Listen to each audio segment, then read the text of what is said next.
Salut les marques, salut les smarts et bienvenue dans Catch Up, le podcast qui transpire le catch. Et dans cette double analyse de Friday Night SmackDown et de Monday Night Raw, ensemble nous allons analyser les deux shows de la WWE.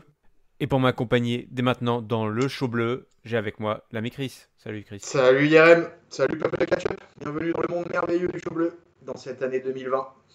Ouais, on est en marche direction le Royal Rumble. Tout à fait. Mais avant ça, on avait un épisode spécial du Miz TV. Ça faisait longtemps, le Miz et ses tourments. Il nous fait la petite intro habituelle. Et il a changé, le Miz. Il a changé, mais il le justifie en disant qu'il avait juste un mauvais jour. Ça arrive à tout le monde. Je suis sûr que toi aussi, Chris, parfois, tu as des mauvaises journées comme ça. Ah, Tu perds ton smile. on en est tous là. Donc voilà, il était pas d'humeur. Il est pas d'humeur et c'est pour ça qu'il a attaqué Kofi Kingston. Voilà, il s'est laissé un petit peu dépasser et il s'excuse. Voilà, c'est un petit peu le film qui est dans sa tête et c'est compliqué pour lui. Mais voilà, tout ça a une bonne chose finalement, puisque grâce à ce mauvais jour qu'il a passé, eh ben, ça a été marqué par l'arrivée, le retour de John Morrison. Et John Morrison est tout simplement l'invité ce soir de Miz TV, probablement l'invité le plus prestigieux de toute l'histoire du Miz TV, John Morrison. On a le droit à un package vidéo qui retrace un petit peu l'épopée de John Morrison, ses nombreux titres, et notamment les titres tag team qu'il a eu avec le Miz. C'était une grosse équipe, mine de rien, les deux là. Ouais, titre tag team, titre intercontinental. Ah, il a eu la hype, John Morrison à une époque à la WWE. Ouais, effectivement, t'as dû bien kiffer, toi, de revoir un petit peu ce package vidéo était plutôt bien foutu. Ouais, mais mine de rien, il est parti quand même depuis 2011, ça fait un bail qu'il était parti. Ouais, moi aussi, effectivement. Et du coup, donc, il débarque. John Morrison arrive avec sa petite entrée, un petit peu. Il a reproduit un petit peu sa pose à entrée assez célèbre. Bon, c'est quasi la même chose, il a pas changé grand-chose. Non, il a un petit peu pris quelques kilos, mais à part ça, c'est toujours le John Morrison qu'on connaît. Donc il est là, il nous explique effectivement que il nous explique que son plan à la base, c'était d'arriver au Royal Rumble en fait, de faire son retour au Royal Rumble. Ils avaient beaucoup bossé son retour au Royal Rumble, mais voilà, le Miz avait besoin de lui, son pote avait besoin de lui et du coup, eh ben, il est venu aider son pote. Le Miz, ça fait 15 ans qu'il bosse, c'est un vrai champion, c'est le catcheur, le 5e catcheur préféré. Alors, on enregistrait à l'heure où on parle, on enregistrait les awards de Catch Up, donc visiblement le père de Morrison, a également donné son top et son flop et le Miz est le 5e top de catcheur, de son père, John Morrison. Mais voilà, le problème, c'est les fans. Les fans n'ont toujours pas compris qui était le Miz, ce qu'il a dû subir. Et du coup, eh ben, c'est à cause des fans, tout ça. Le New Day débarque avec Kofi. Kofi débarque en disant: «Hey mec, qui essaye de faire croire tout ça?» Big E, il y croit pas.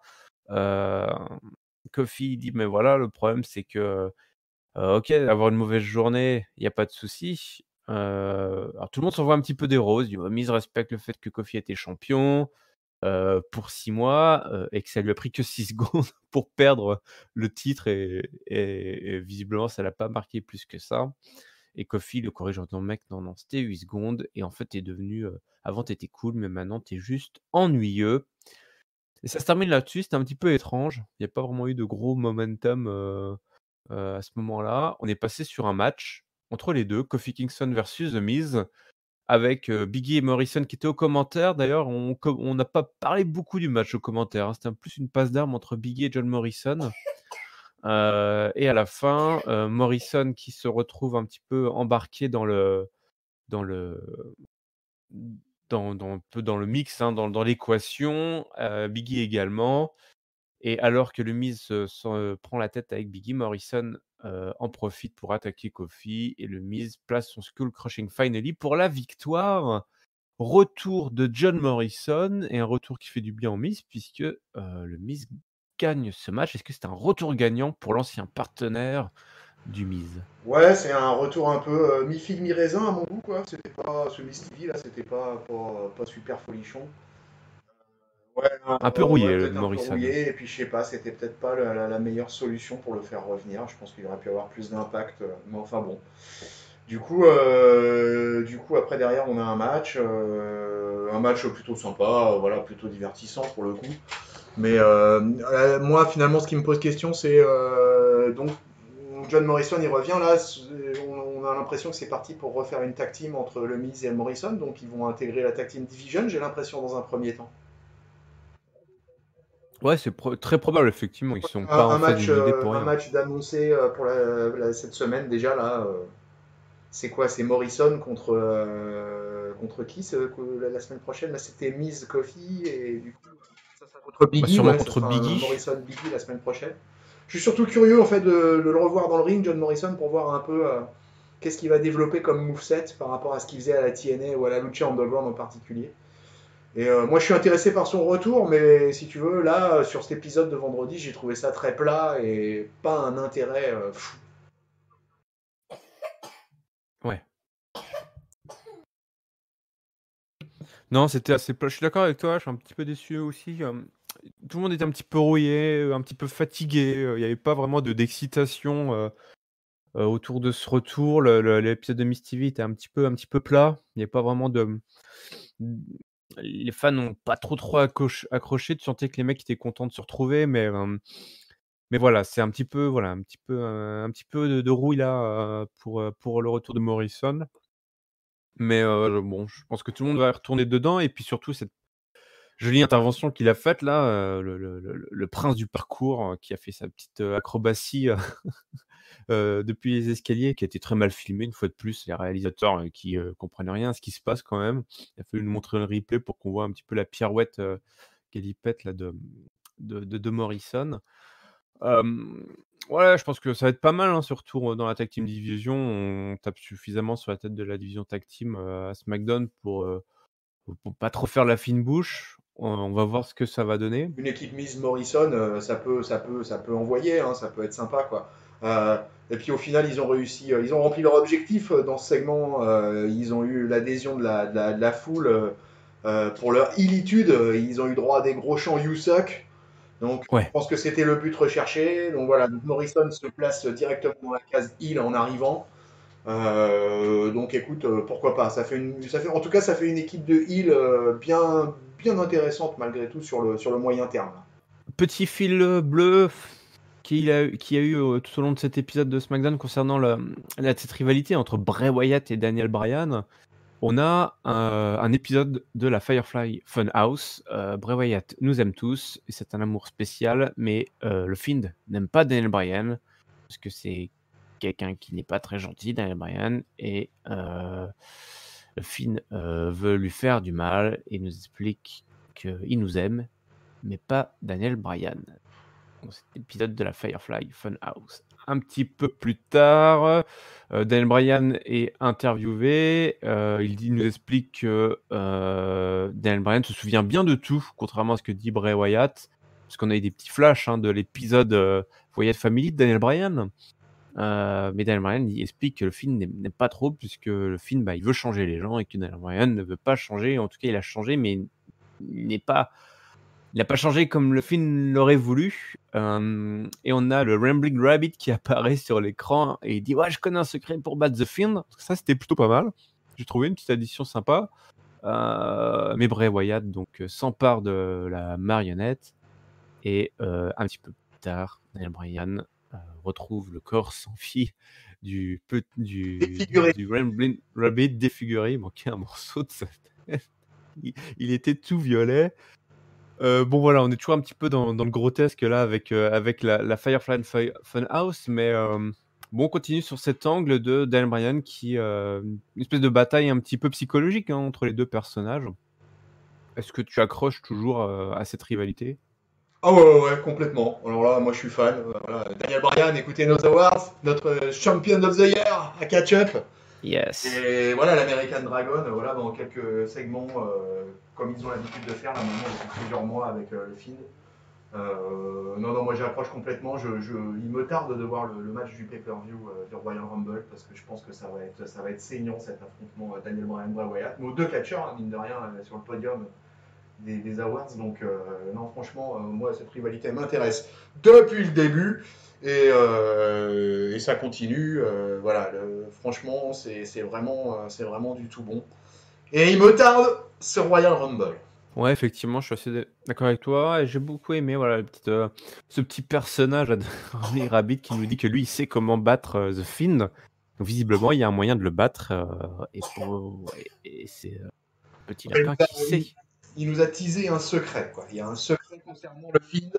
Voilà, et concernant le Fiend, il y a un point de faiblesse. Qu'est-ce qu'on a eu un petit peu on a eu la division féminine avec Mandy Rose et Sonia. Mandy Rose se prépare pour son match. Elle a un gâteau, visiblement. Ouais. Ça a dû te faire plaisir. Un gâteau qu'elle offre à Otis de Heavy Machinery. Que c'est sa maman qui l'a fait ou c'est Mandy Rose qui l'a fait, je ne sais plus. Moi, je ne sais plus non plus, je t'avoue. Mais c'est un petit gâteau avec un petit caterpillar. Quand Mandy Rose apparaît à l'écran, j'ai des problèmes de connexion de neurones, moi. Donc, Ah ouais, mais j'ai beaucoup aimé, moi, cet angle-là, enfin, cette petite séquence. Ça m'a fait... C'est plutôt Otis qui me fait marrer que Mandy Rose, quoi. Ouais, mais j'aime bien pour l'instant, j'aime bien l'interaction entre les deux. Mandy Rose a battu Alexa Bliss grâce à l'intervention justement d'Otis, qui visiblement a un petit peu fait exprès d'intervenir dans ce match-là pour un petit peu justement provoquer la distraction. Et du coup, il y avait visiblement les deux ont fini par se trouver là.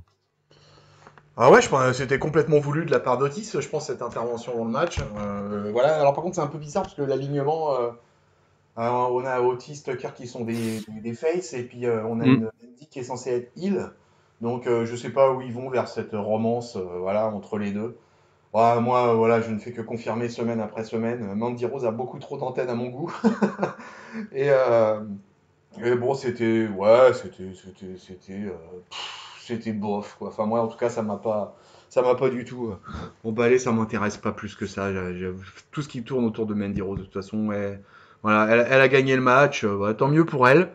Et puis, écoute, on verra bien où ça va nous mener. Peut-être un futur mariage pour l'année 2020. Après Lana et Ashley, peut-être qu'on va vers un mariage Otis-Mandy. Alors là, il manquerait plus que ça. Madame Plastique. Attention, parle pas trop à voix haute parce que ça peut ne pas tomber dans l'oreille d'un sourd. Hein. On sait jamais, ouais. Bayley était là aussi. Droopy Bayley. Droopy, notre ami Bayley, elle nous explique que Sasha Banks ne sera pas là ce soir pour son match. De Sasha Banks, voilà, c'est bien. Elle vient pas pour parler d'elle, elle vient pour parler de sa copine. Eh bah oui, puisque c'est la championne, n'oublions pas, hein, c'est Bayley, hein, c'est pas Sasha Banks, au cas où effectivement c'est pas clair. Ce soir, elle était censée avoir un match Banks contre Lacey Evans, mais Sasha Banks a préféré aller enregistrer son album de rap à Los Angeles. Avec son cousin. Eh ouais, Snoopy. Mais toi. Qui a de la bonne mexicaine.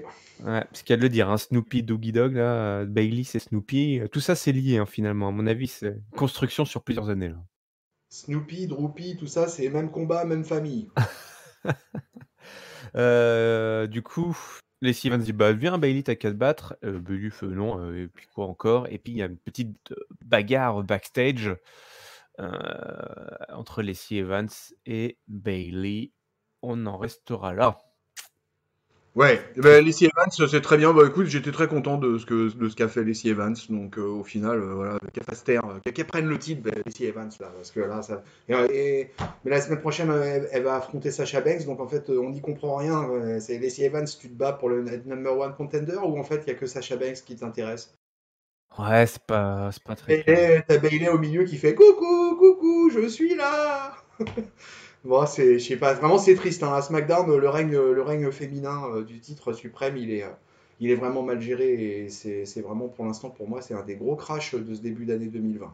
Ouais, non, c'est ouais, pourquoi pas refiler la ceinture à Lacey Evans. Mais oui, on refile la ceinture à Lacey Evans et puis voilà, on aura du Marine et du USA pendant quelques semaines. Pour WrestleMania, ça sera magnifique. Voilà, elle arrivera sur le tank de Rousseff. Qui est resté au parking, hein, il est toujours au parking, ce qui paraît le tank.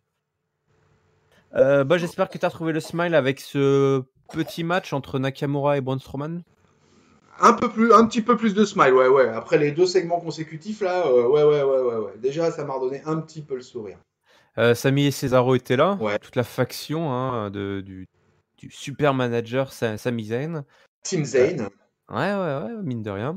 Braun qui déroule ses gros coups, Nakamura qui essaye tant bien que mal de s'en sortir, Sami Zayn qui fait des distractions auprès de l'arbitre, pardon. Cesaro également qui intervient. Braun s'en débarrasse. Nakamura qui s'apprête à utiliser sa ceinture pour attaquer le monstre parmi les hommes, mais Braun Strowman qui contre, qui place son Power Slam pour la victoire. Un match ok, un match qui nous annonce un rematch pour le titre au Royal Rumble. Est-ce qu'on...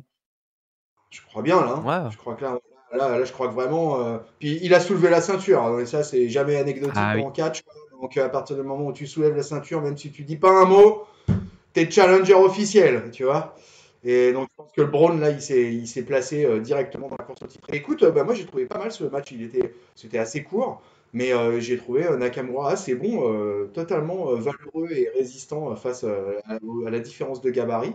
Et je trouve Nakamura pas mal depuis les Survivor Series. Et finalement, bon, le Braun Strowman, comme ils n'arrivent jamais trop à le placer, où est-ce qu'on le met en main event, en destruction totale, en comedy wrestling, en heel, tu vois, lui il est passé un peu par tous les états. Donc on passe par une ceinture intermédiaire, on passe par le titre intercontinental, pourquoi pas. Ouais. Ça me paraît quand même un peu bizarre. En fait, Braun Strowman, j'imagine tout sauf avec la ceinture intercontinentale. C'est bien dans ma tête, cette ceinture intercontinentale, elle va pas à des grands Golgoth, tu vois, mais bon. Ah, quand même, t'as eu le Big Show, par exemple, qui a été champion intercontinental.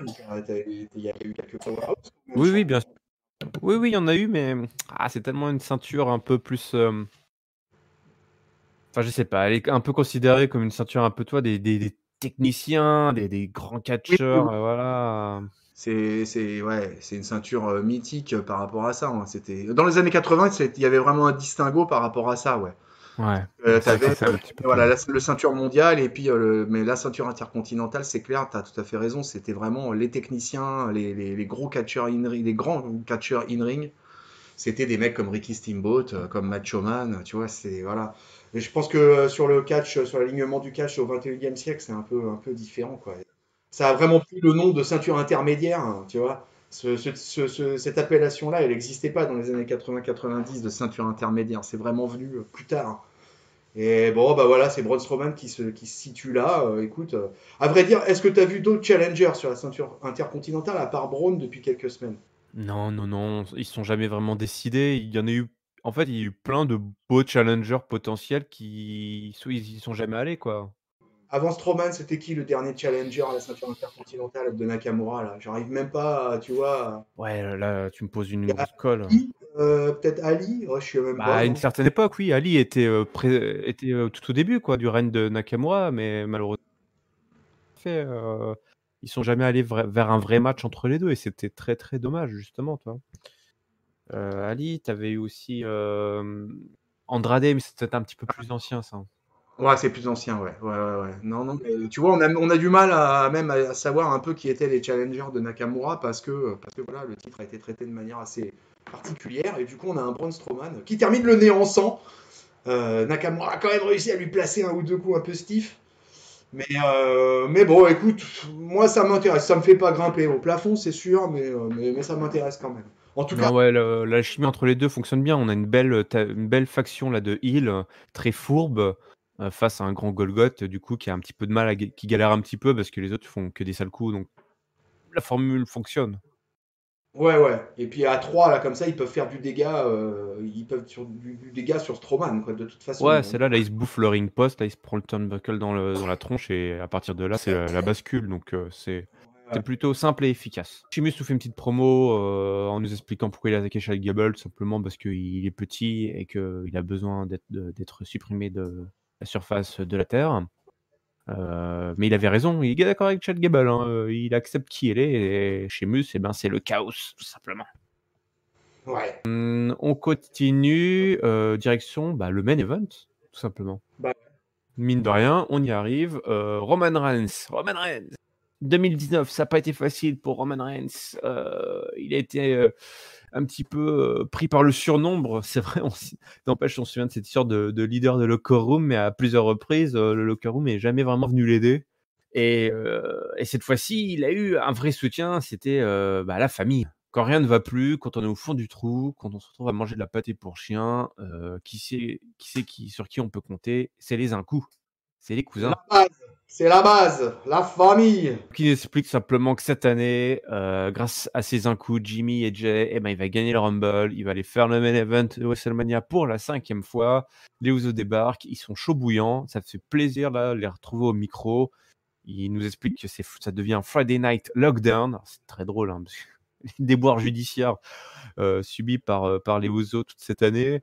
Ils ont quand même gardé leur gimmick de taulier de la division de SmackDown.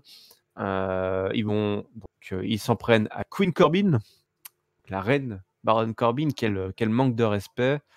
Quand on ne respecte pas Roman Reigns, on ne respecte pas toute la famille samoane. Corbin et Dolph débarquent, ça se chauffe un petit peu et on a un petit match ce soir entre les Usos, King Corbin et Dolph Ziggler.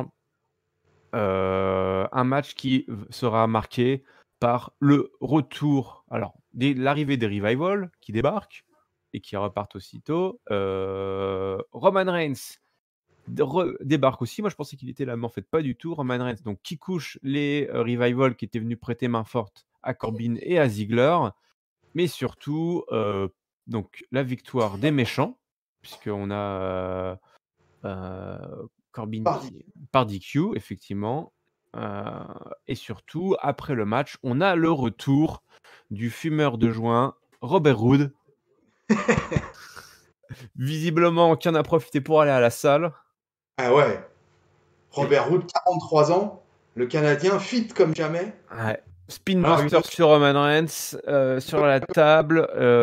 Dolph Ziggler, la descente de coude pour passer le chien complètement à travers la table des commentateurs. Et c'est bel et bien les méchants qui gagnent la partie, puisqu'ils remportent le match et ils sont vainqueurs à la fin. On ne voit que retour gagnant pour le Canadien. Ouais, retour gagnant pour le Canadien. Canadien dans une shape incroyable. Mais bon, écoute, c'était pas trop mal. Petit tag team match, toute interaction, le retour de la famille. Un Roman Reigns qui a envie de péter des gueules, qui annonce des objectifs en ce début d'année, là, qui va tout péter au Royal Rumble, qui va tout péter à WrestleMania, qui va tout péter partout.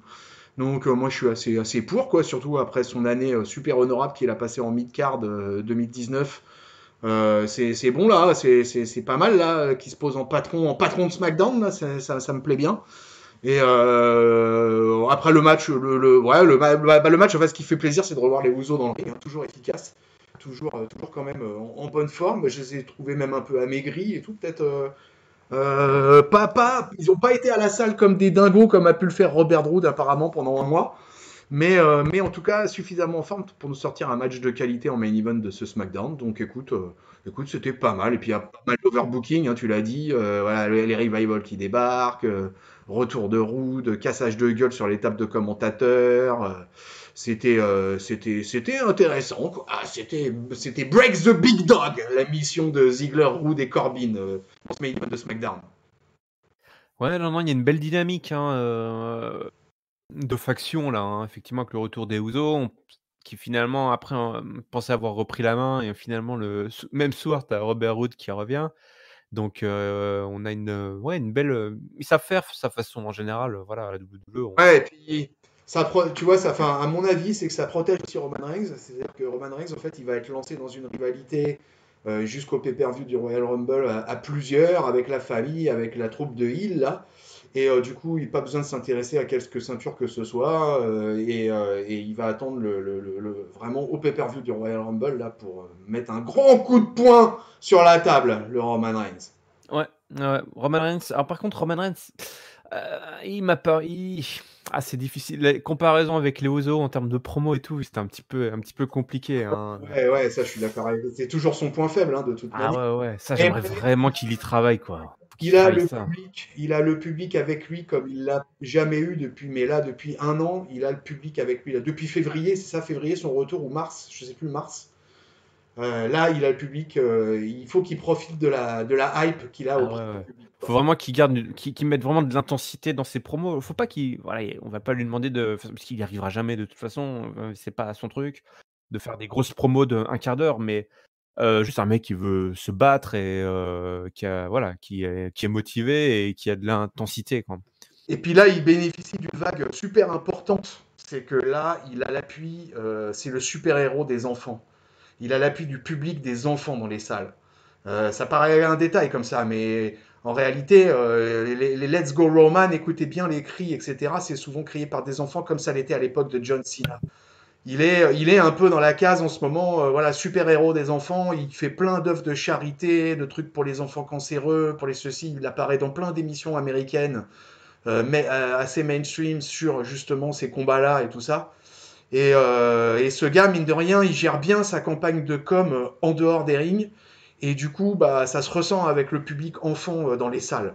Et, Ouais. ça paraît con hein, comme ça, hein, mais ça a contribué aussi largement à ce regain de popularité et que du coup les adultes le respectent un peu plus aussi par rapport à tout ce qui s'est passé avec sa maladie et tout ça. Et que nous-mêmes à Catch Up, on l'a reconnu bien, c'est que voilà, Roman Reigns, il a fait une année en mid-card en 2019, mais il a fait Mmh. une bonne année il a su rebosser, quoi. Il a travaillé, quoi. Ouais, ouais, non, c'est ça, clairement, il a, hem, retrouvé une sorte de légitimité, si je puis dire. C'est un grand mot, toi, mais il a refait ses preuves, quoi. Il a refait ses preuves, c'était un peu le grand test. Bon voilà, je reste un petit peu mitigé sur, un peu craintif sur la façon dont ils vont transformer, faire la bascule, toi, Ouais. comment on va vraiment faire la bascule, le remettre sur la scène main event et comment il va tenir cette scène du main event. Parce qu'effectivement, comme tu le dis, les enfants sont derrière lui, il a regagné, l'appui, du public. Mais attention à pas retomber dans les travers de ce qui lui avait coûté justement cette affection du public. Et ouais, je suis d'accord avec toi. Il faut aussi qu'il nous offre des gros matchs, de l'intensité et qu'on essaye de pas trop l'engluer dans un rôle un peu trop complexe quoi, où effectivement on lui en demandait beaucoup et surtout on lui écrivait des promos vraiment très mauvaises. Et voilà, non, il faut l'intensité, un mec qui veut se battre et puis, voilà, qui nous débarrasse des grands méchants. C'est pour ça qu'en 2019, je trouve qu'ils ont bien géré son cas et qu'ils y sont allés progressivement avec lui après son retour et tout ça. Il a bénéficié de différentes choses, je l'ai dit, les enfants, mais il y a eu aussi tout ce qui s'est passé avec, autour du Shield, avec le départ de Dean Ambrose. Le fait aussi que Rollins sur 2019, lui, il a roulé sur le 2019 en étant dans tous les openers, tous les main events, tous les pay-per-view. Il a tenu le titre suprême, la WWE avait mis un billet voilà, sur cette Rollins en 2019. Lui, il revient derrière tout ça après une année comme ça en mid-card. Il rattaque 2020 et dès là, tu vois, le deuxième épisode de SmackDown, bam, il envoie du lourd. Donc je pense que c'est ça. Je pense que le Big Dog est là de retour dans le main event, dans les main eventers en tout cas sur 2020. Là, je pense que là, c'est un message clair et net qui est envoyé. Ouais, bah, de toute façon, tu peux pas avoir, Roman Reigns dans ton roster et pas en faire un main eventer. Enfin, indépendamment de si que tu l'aimes ou que tu ne l'aimes pas, ce mec il a toutes les cartes, enfin, il a tout pour être, sur main event. Tu peux pas ne pas le mettre en main event, ce mec-là. Donc, voilà, ils ont trouvé, voilà, leur solution, c'était de le faire revenir par la petite porte, on va dire. Et effectivement, ça va être compliqué en 2020 de pas remettre Roman Reigns, tout en haut de l'affiche, tout simplement. En tout cas, c'est comme ça que s'est terminé cet épisode de SmackDown. C'est l'heure de passer au mot de la fin. Mon ami Chris, si tu veux bien nous partager ton flop, ton top et ta note, s'il te plaît. Bon, c'était pas un SmackDown qui m'a emballé des masses.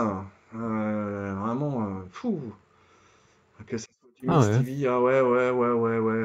Mais les matchs, tout le truc, toute la ligue, la division féminine, pardon, je vais y arriver. Voilà, enfin, il y a vraiment pas grand-chose en termes de catch. Il n'y a pas eu, voilà, à part le Braun Strowman Nakamura qui était pas trop mal. Ouais. Ouais, le flop, je vais le mettre. Ouais, je rattaque l'année 2020 comme j'ai fini les awards. Je le donne à Mendy. J'en ai trop marre. Je veux voir autre chose. Je combine à Mendy Bailey, quoi. Voilà, comme on a fait aux awards, parce que vraiment, la division féminine pour moi à SmackDown, elle se perd. Elle se perd dans les limbes. Et je suis assez triste de voir ça. Et vraiment, il va falloir un coup de fouet énorme à SmackDown. Il va falloir des grosses arrivées de NXT, moi je vous le dis.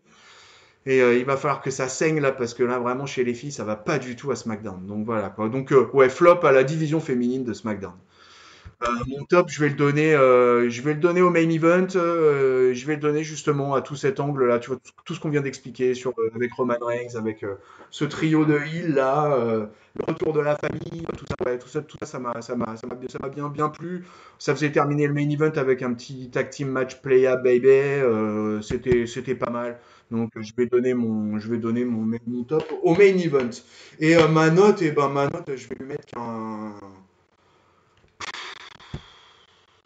vais lui mettre qu'un 2,5. Je vais lui mettre la moyenne. Bah, écoute, ça se tient, ça se tient. Moi, en ce qui me concerne, bah, mon flop, je vais le donner effectivement à Bayley là, c'était enfin, genre même quand Sasha Banks n'est pas là, enfin, c'était limite l'occasion de qu'elle fasse quelque chose et qu'on la voie et qu'on l'entende et en fait, Sasha Banks n'est pas là et qu'est-ce qu'on fait? Ben, on la fait se sauver et éviter toute interaction quoi, parce que attention, c'est la championne, faudrait surtout pas qu'elle interagisse avec le reste du roster. Donc non, ça c'est pas possible de faire ça et mon top, je vais le donner à Rambling Rabbit qui, bah, a tout simplement, connaît le secret de The Fiend mais bah, ça lui a coûté tout simplement, une partie de sa tête. Donc le sacrifice du Rambling Rabbit, voilà, je propose, 2 secondes de silence, en mémoire, de ce petit lapin qui visiblement en sait beaucoup plus que nous sur The Fiend. Les 2 secondes sont passées. Mon top, enfin ma note, ça va être, allez un 3 parce que j'ai passé un bon moment, c'est un plaisir de revoir John Morrison notamment, même si tout ce petit monde est rouillé, donc il va falloir, rapidement, voilà, repartir dans le bon sens.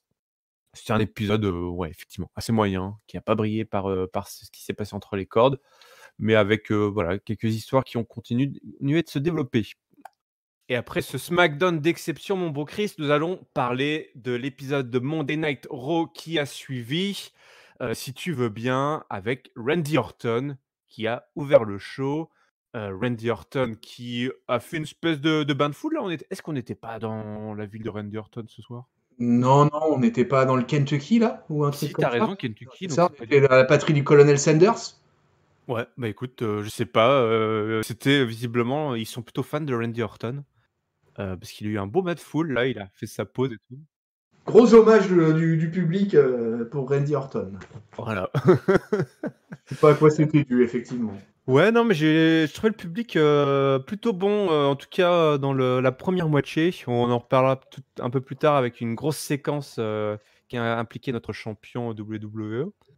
Mais en attendant, c'est bien Randy Orton qui est là, il refait sa pause, il nous parle de ce soir, il a un match avec AJ Styles. AJ Styles qui justement débarque, il est pas content, il dit que, c'est bien lui qui va gagner le Royal Rumble et non pas ce fiefé personnage de Randy Orton, et surtout il se gargarise, il se complaît en disant que, son RKO visiblement des gens sont allés voir AJ Styles et ont dit: «Écoute, ton RKO, il est plus phénoménal que celui de Randy Orton». Je sais pas ce que tu en as pensé, mais c'est vrai qu'il avait fait un beau RKO. Ah, il avait fait un super travail de copycat lundi dernier dans son match face à Tozawa où il avait reproduit tout le moveset de Randy Orton et effectivement ce RKO était ma foi de fort belle facture. Hem, Là, après, Après il y a le bel homme. il y a le bel homme qui arrive, Drew McIntyre qui s'invite Voilà. dans la soirée, Le- et il dit que bon voilà, heu, il a passé quelques semaines un peu costauds, voilà, et surtout il veut passer, voilà, au niveau supérieur Ouais, Euh, il est honnête, hein, il dit qu'il a défoncé du jobber, qu'il a fait du handicap match, qu'il a démonté tout le monde et que bah là, maintenant il vient se frotter à la crème de la crème de la crème de l'élite. ouais. Et il nous fait une vanne, mais j'en peux plus. Franchement, si ça, c'est pas du face turn, enfin, en tout cas, on assoit complètement cette position un peu de twinner là, de Drew McIntyre quand il nous fait ah bah tiens, je savais pas que c'était un concours de qui avait le plus gros RKO. Ouais. Sauf que, et là, il fait c'est le Claymore le plus gros. Voilà, Qui est la plus grosse. exactement. Non, il est trop bon ce Drew McIntyre. Il est trop bon l'Écossais. Il nous a fait le petit coup là où il demande l'avis du public. Option 1, vous voulez qu'on reste ici à parler pendant des heures, ou option 2, vous voulez qu'on se foute sur la gueule? Et là, le public fait option 2. Bah ouais, option 2 direct, hein. On cherche même pas à comprendre. Du coup, on a eu un gros match, une triple frite pour commencer, avec intervention évidemment de Luke Gallows et Karl Anderson. Je sais plus s'ils se font virer d'ailleurs pendant le match. Il me semble, ouais. Ils se bouffent un Claymore kick et un RKO en tout cas. McIntyre donc se place une grosse German souplesse sur AJ Styles et Orton depuis le haut des cordes, je crois. L'Écossais essaye de placer sa Claymore, mais Orton place un dropkick. Orton et Styles donc s'affrontent pendant que McIntyre est un petit peu sonné là à ringside. On utilise un RKO, mais Orton l'évite. Là, Orton, qu'est-ce qu'il fait? Un Styles Clash. Eh ouais! Excellent! Oh la vache! Oh putain, il devait être pas rassuré les deux parce que Styles Clash, bon, il était, il s'en sort. AJ Styles, il kick out à 2, je crois, c'est ça. Ouais. Orton place son RKO et McIntyre en petit filou, Claymore kick sur la Vipère et il vole la victoire, si je puis dire. Mais ouais! Il l'a pas démérité non plus. Donc une grosse victoire de Drew McIntyre qui frappe fort dès l'introduction de ce Monday Nitro. Grosse victoire de prestige du psychopathe écossais, quoi. Clairement, là, hein, dans un opener de gros calibre, là, avec du champion du monde à qui mieux, voilà, du multi-titré, là, on avait sur le ring, et, parce que, mine de rien, Drew McIntyre, il a été Intercontinental Champion, et il a été champion tag team. Donc, si tu rajoutes à ça les palmarès des deux dinosaures que sont AJ et Randy Orton, une grosse victoire de prestige pour le Drew, quoi, pour le bel homme.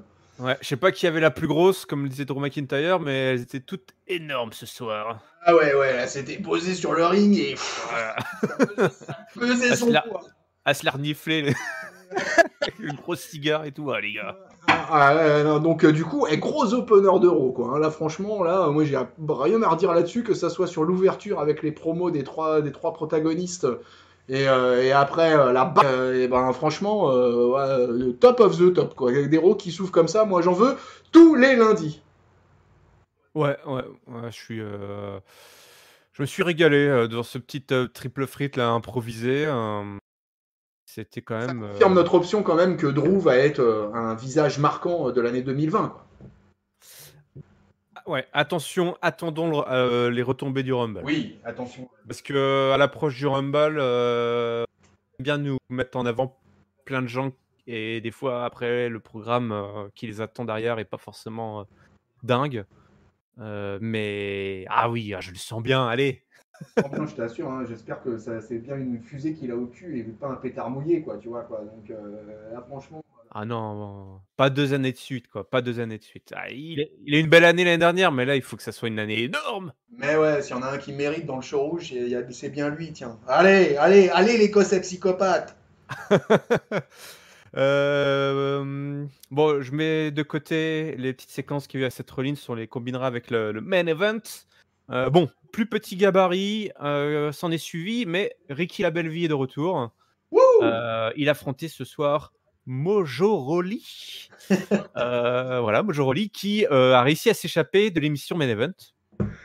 Ouais, c'est vrai, il est un peu lockdown là-bas. Ouais. Donc la puissance de l'ancien defensive end. Florida, c'est ça? Ouais, des terrapins du Maryland. Ah, du Maryland. Souviens-toi. Ah oui, non, mais il y a du suivi, hein, attention, c'est toute une histoire quand même. N'empêche, on a beaucoup parlé de Mojo Rawley et résultat, il se retrouve dans Raw la semaine d'après. Voilà. On Comme lui a, quoi. on lui a porté chance. Non, mais Euh, les officiels de la WWE, ils écoutent Catch-Up, quoi. Donc ils disent, ah ouais, merde, à Catch-Up, ils parlent des terrapins du Maryland, donc on va faire un effort sur le prochain Raw. de toute façon, qui n'écoute pas? A priori, là, ceux qui nous écoutent, nous écoutent. Voilà. S'il y en a qui nous écoutent pas, on n'est pas au courant. Non, ils sont pas là. Ils sont pas là. Donc, du coup, oui, je suis d'accord avec toi. Du dropkick, on passe par-dessus la troisième corde parce que le Royal Rumble arrive. Donc, vous allez en voir hein, des passages par-dessus la troisième corde jusqu'au pay-per-view de fin janvier. Ah bah là, ouais, ça va être le thème, hein. Pendant 2 semaines encore, ça va être le thème. Les cordes à linge par-dessus la troisième corde, vous allez en bouffer. C'est le passage obligé du mois de janvier. Mais bon, tout à la fin, le 6-33, 7-11, c'est offre à Ricochet la victoire. Du coup, bah, une belle victoire pour Ricochet. Et Ouais. on verra un petit peu plus tard Mojo Rawley, mais voilà. Ricochet, Ricky la belle vie qui engrange une victoire pour le plus grand plaisir de son fan numéro 1. Ouais. Enfin, une victoire dans un match sans storyline, de toute façon, où voilà, Mojo, il était là pour faire briller le Ricky. Et du coup, Ouais. un match court et qui n'aura pas de suite particulière, je Non. pense, quoi. On n'est pas lancé là on n'est pas lancé sur une rivalité au long cours.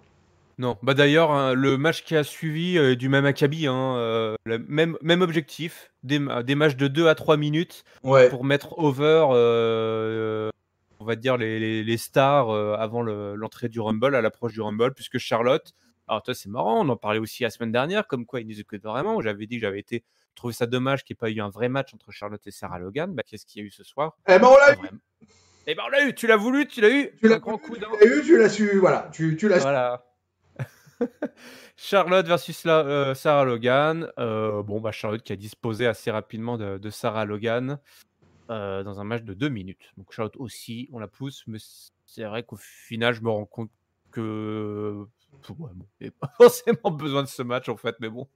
Non, bon d'enfer, ça s'écrit tout seul pour Charlotte Flair. Bah ouais, c'est ça. Limite, tu te dis, est-ce qu'on n'aurait pas dû mettre en avant quelqu'un d'autre? Je comprends, hein, faut mettre Charlotte. Donc t'as Charlotte, tu la mets dans le show, toi, mais Ouais, et puis parce que Charlotte, c'est de toute façon, quoi qu'il arrive, elle est dans le top 3 des favorites pour le Rumble 2020. Donc, de toute façon, ouais. il n'y a pas photo là-dessus. Donc, Sarah Logan, elle sert de chair à canon, la pauvre. Elle a été un petit chouille repackagé au niveau du look et tout ça. Mais bon, elle n'a pas le droit à plus de 2 minutes dans le ring face à la. Ouais, elle fait des hurlements de loup Oui, maintenant, c'est ça? oui. Allô. Elle crie au loup, oui, tout à fait. Ouais. Mais par exemple, on aurait pu imaginer une autre configuration, je sais pas moi, peut-être des espèces de triple frite ou je sais pas, où il y a plus de monde, faire briller peut-être d'autres participants, d'autres catcheurs, je sais pas. Oh, ou peut-être organiser un ou deux petits matchs de qualif pour le Rumble, justement, tu vois, entre des mid-cardeuses ou des low-cardeuses, tu vois, pour agrémenter un peu le truc. Voilà, un Sarah Logan versus je sais pas qui pour gagner son ticket pour le Rumble ou des choses comme ça, je sais pas. C'est Ouais, vrai qu'il n'y a pas besoin de mettre plus en avant que ça, Charlotte. Elle peut se contenter de faire une ou deux promos backstage en disant je vais péter des mâchoires à tout le monde au Royal Rumble. voilà.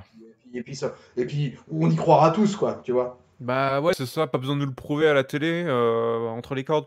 Effectivement, une petite interview backstage, une petite séquence, quitte à ce que ça soit avec d'autres catcheuses pour qu'elle voilà, elle fasse briller un peu, mais voilà, là, c'est vrai que mais ça fait un peu ça illustre un petit peu les reproches que j'aurais pu faire à Charlotte un peu en fin d'année dernière.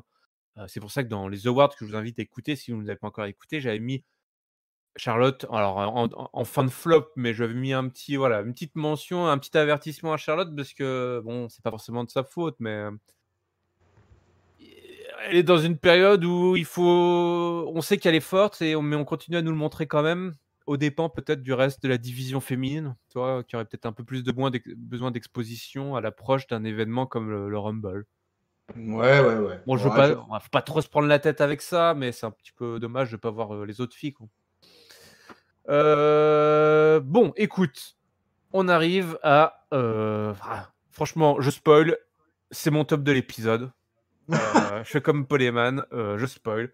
On a eu une séquence assez improbable de Paul Heyman et Brock Lesnar. Ça commençait alors comme les 50 000 autres séquences de Brock Lesnar et Paul Heyman.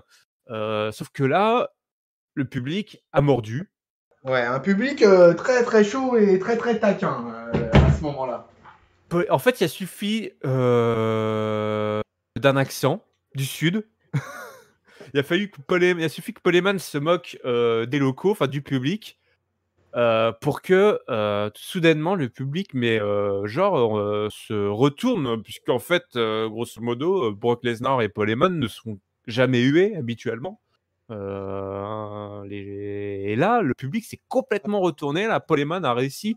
Pas au moment de la présentation. Au moment de la présentation, oui, en général, ils sont jamais hués. Après, après, quand même, ils sont quand même. Il y a quand même pas mal de coups, quand même. Ouais, mais là, ça a commencé dès le début, quoi. Il a même pas réussi à placer sa catchphrase complète. Je suis l'avocat de Brock Lesnar. Il a vraiment retourné le truc à l'envers. Je me demande si, enfin, c'était assez délibéré, quoi. Il a vraiment construit sa promo de manière à se faire huer. Il attendait, il se faisait couper, il laissait le public continuer à huer. Brock Lesnar faisait la tronche. Il y avait vraiment tout un travail qui était fait pour vraiment avoir la hit assez forte sur Paul Heyman et Brock Lesnar. Donc, il nous rappelle tous les hauts faits, évidemment, de Brock Lesnar. Et là, il nous dit que ce qu'il nous fait, c'est que... alors, je sais plus comment il a formulé ça, mais il nous raconte que la vérité, quoi. The truth. Oui, ouais, ouais. En fait, il amène le mot vérité dans sa promo, quoi. Donc, Ouais, il amène le mot truth dans sa promo. Et du coup, qui c'est qui apparaît comme un Pokémon? R-Truth. Il fait ah salut, je vois que vous parlez de moi, tu parles de moi. Et puis là, il commence à parler de son héros, hein, John Cena, et que ouais, en hommage à son héros d'enfance, John Cena, il annonce officiellement son entrée au Royal Rumble. Donc votre champion 7-Eleven European TV Champion là, sera opposé et surtout se fera un plaisir de passer Paul Heyman par-dessus la troisième corde. Sauf que là, Paul Heyman le regarde, mais genre, il dit mais attends mec, tu t'es complètement planté. Je serai pas au Royal Rumble. Je fais ah excuse-moi, j'ai mal compris. Je fais c'est Brock Lesnar qui sera là. Alors l'autre il dit il fait les gros yeux. Il dit bah écoutez, en fait j'annonce officiellement que je me retire du Royal Rumble. Et Brock Lesnar pendant toute cette promo, il était mais mort de rire, genre ouais. pour de vrai quoi. Ouais, ouais, non, mais c'était dingue. Ok, il dit ouais, Truth, il dit après tu parles trop, tu donnes trop de spoilers, c'est pas cool. Moi je veux pas me retrouver envoyé à Sioux Falls City au lieu de Suplex City. Donc, Brock Lesnar il est mort, Paul Heyman n'arrête pas de le corriger. Et puis à la fin, bah, Brock Lesnar, il va placer sa lariat et son A5 pour R-Truth. Alors qu'R-Truth lui a demandé What's up? Il fait That's what's up. Il le tue en direct. Voilà. Et R-Truth se fait choper en plus. Il aura tout perdu ce soir parce qu'il se fait voler le T27 par Mojo Rawley qui était de passage par là. Et ouais, qui était resté dans la gorilla position et qui surveillait l'affaire. Un véritable trésor national, hein, ce R-Truth. Ah ouais, ouais, ouais, non mais quelle poilade ce segment. Non mais ça faisait longtemps, ouais, vraiment. Puis alors on sent un Lesnar, mais le mec il est hilar, il est mort de rire. On sent que c'est pas fin, quoi, que vraiment que la situation le fait poiler. Et toute l'interaction entre R-Truth et Paul Heyman, franchement, c'est du sucre, quoi. Voilà, la tête de R-Truth quand il comprend que ah non, c'est pas Heyman et que Heyman il lui dit ouais non mais en fait c'est pas moi, mais tu vas croiser la route de mon client au Royal Rumble, pas de moi. Et ce truc immédiat de R-Truth de dire bon bah je me retire officiellement du Royal Rumble. Avec la même annonce mais inversée. Ah ouais, avec la même annonce inversée, mais c'était génial, quoi. C'était poilant. Attends, mais le R-Truth. Alors, le R-Truth, il est hallucinant. Lui, encore un mec. Mais quel âge il a eu? Il a 46 piges, je crois. T'as vu le saut carpé qu'il nous fait là? Il a 40. Ouais, il a presque 50 balais. Hein. Il danse. 46, 47 ou 48. Parce qu'à la fin, ouais, il est tellement content, ouais, qu'il danse. Il danse et tout avant de se prendre le lariat et le F5. Et puis on sent il a 47 ans. Il est un petit peu plus jeune que moi. Il a 47 ans, notre ami Ertrous, quoi. C'est quand même incroyable, quoi. C'est quand même un mec qui fait 1m88, 105 kilos, et qui est dans une shape, on dirait qu'il a 30 ans, et ben, on y croirait, quoi. Ah, faudrait qu'il vienne faire des cours à l'EHPAD, là. Ah ouais, c'est clair, ouais. Cours Non, de mais yoga. et puis il a ce ressort comique, quoi, et que c'est d'ailleurs lui qui sauve et qui tient à bout de bras le titre 24-7. Donc j'imagine bien d'ailleurs que Mojo Rawley va pas le tenir bien longtemps ce titre, parce que je pense que le R-Truth sera champion 24-7 au moment du Royal Rumble, à mon avis. Mais on en reparlera de ça. Donc voilà, donc écoute, c'était un excellent segment. Voilà, bon, le champion et comme d'habitude fait rien, quoi. Voilà. Il met une close line, il met un F5 à droite, un F5 à gauche. Mais pour le coup, voilà, quand c'est dans un segment comme ça, bah, ça passe bien. Ah, j'ai beaucoup aimé, je te dis, le public a vraiment mordu à la hit. Ouais. Mais de toute façon, on peut dire que le public de Kentucky ce lundi soir a été vraiment chaud et un bon Ouais. public tout au long de la soirée, à la différence de ce qu'a été à SmackDown vendredi soir. Ouais. On en a parlé pendant la partie SmackDown, et là, franchement, par contre, le public de Raw ce lundi, c'était excellent. Excellent du début à la fin. Bon, ils ont failli toucher le top du flop. Les Viking Raiders sont de retour avec leur squash match. Ouais, voilà, c'est reparti. Singh Brothers qui y sont passés cette fois. Donc, bon, bah, nouvelle année, même formule, hein. Ouais, bah ouais, écoute, rien à dire, c'est toujours aussi déprimant ce traitement. On pensait qu'ils allaient passer un peu à autre chose pour la Bah non. Tag Team Division d'Euro, mais non, c'est pas le cas. Donc, destruction extrêmement expéditive des Singh Brothers par les Viking Raiders. On a eu aussi du Lashley Rousseff. Aïe, aïe, aïe, aïe. Alors, une petite interview qui a commencé. Lana n'est pas contente. Lashley non plus. Il y a un petit peu d'eau dans le gaz. Hein. Les deux, là, ils sont, voilà, ils s'entendent pas autant que ce que Lana voudrait. Mais ce soir, il y a un match. Lashley contre Rousseff avec Lana qui est ringside. On se balance des grosses coups de tatane dans la tronche, du gros kick en vois-tu, en voilà. Lashley attaque le genou de son adversaire. Rousseff revient avec un Samoan drop, les souplesses. On utilise la petite accolade, mais Lana provoque une petite distraction qui permet à Lashley de capitaliser sur le momentum. Double close line. Les mecs s'annulent.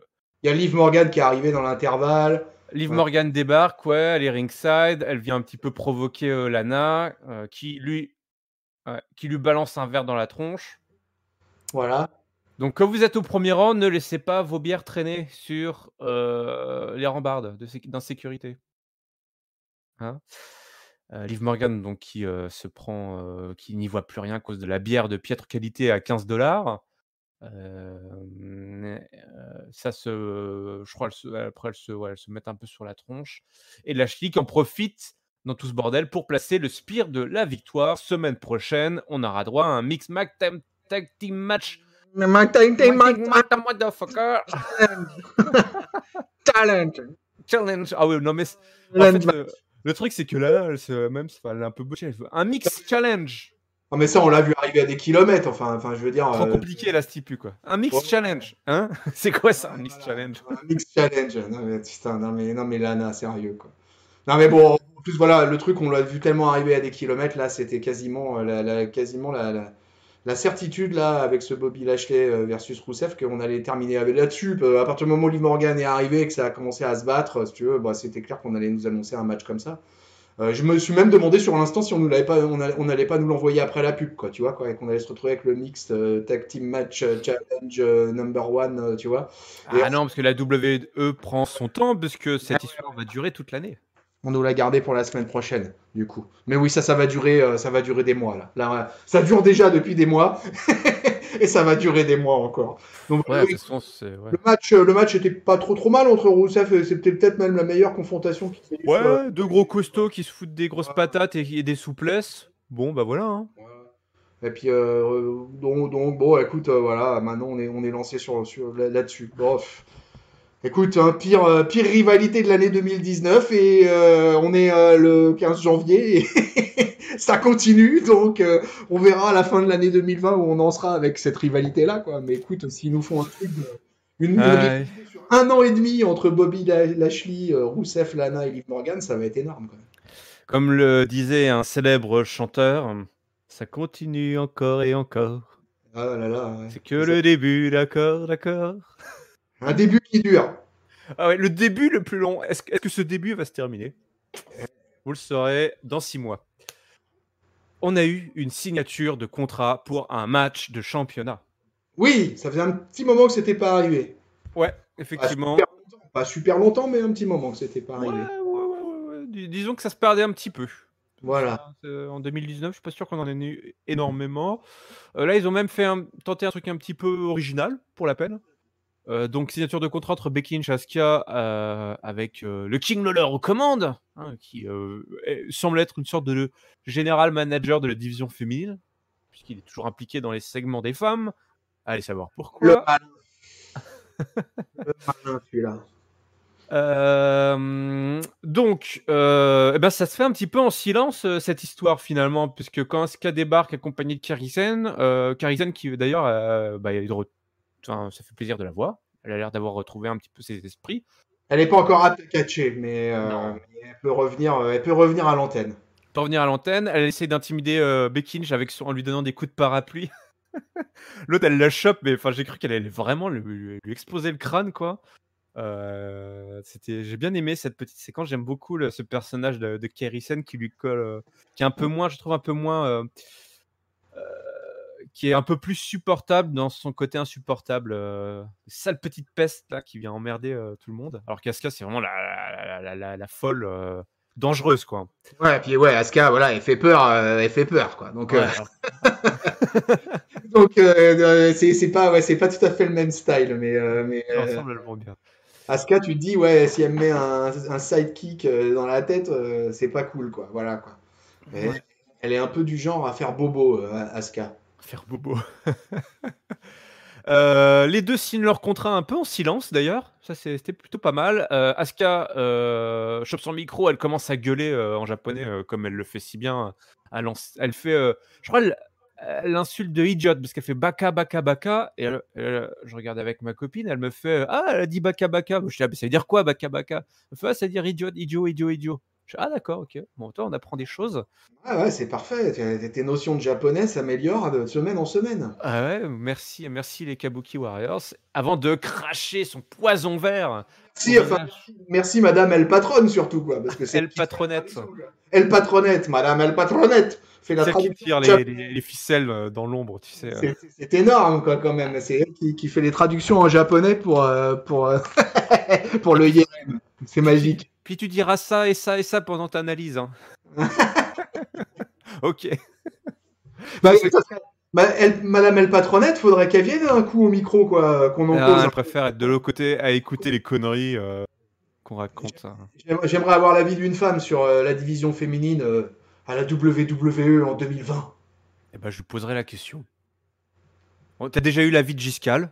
Ouais. Je confirme, je l'ai eu. Pas sur soit un avis qui t'enchante. Giscal n'est pas une femme. Mais l'homme est une femme. Ou alors on nous aurait menti. Bah, j'en sais rien, moi on l'entend plus, il vient plus. Hein. Ouais, c'est peut-être une femme à l'insu de son plein gré, on sait pas, quoi. Ouais, peut-être passé sous le bistouri, hein, tu sais comment c'est maintenant. Ah, le Giscal, il a perdu l'adresse du studio d'ailleurs. Si quelqu'un le croise dans la rue, si vous pouvez lui redonner l'adresse du studio.